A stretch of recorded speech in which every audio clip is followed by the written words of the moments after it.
Good morning সবাইকে। আজকে আমার ব্লগের দ্বিতীয় দিন। সকালবেলা আমি যখন ঘুম থেকে উঠি, ঘুম থেকে ওঠার আগেই ওরা আমার দরজার সামনেই দাঁড়িয়ে থাকে উঠানে কখন আমার উঠবে। কারণ আমি ঘুম থেকে উঠেই আমার প্রথম কাজ হয় ওদের বিস্কুট দেওয়া। দেখো আমার গাছে আজ কত ফুল ফুটেছে।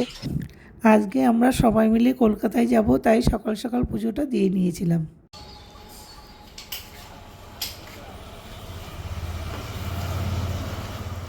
আর আমরা সবাই বেরিয়ে পড়লাম গিরিবাবুর সাথে।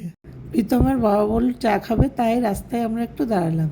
আমি, প্রীতম আর বিপাশা চা খাইনি, তাই আমরা একটু ডাব নিয়ে নিলাম।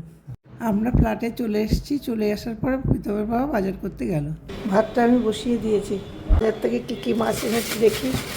মাছ এনেছে আর মাছ এনেছে আর কাজুরি মাছ এনেছে।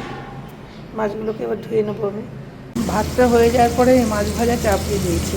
রান্নাটা করা হয়ে গেছে। আমি আজকে রুই মাছ আর কাজেরি মাছ রান্না করলাম। এবার আমি সবাইকে খেতে দেবো।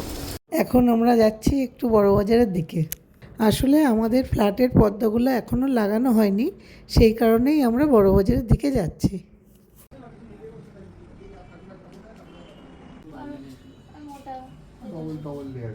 আমাদের পর্দা কেনা হয়ে গেছে। বাড়ি ফেরার পথে আমরা সবাই মিলে একটু ফুচকা খেয়ে নিলাম।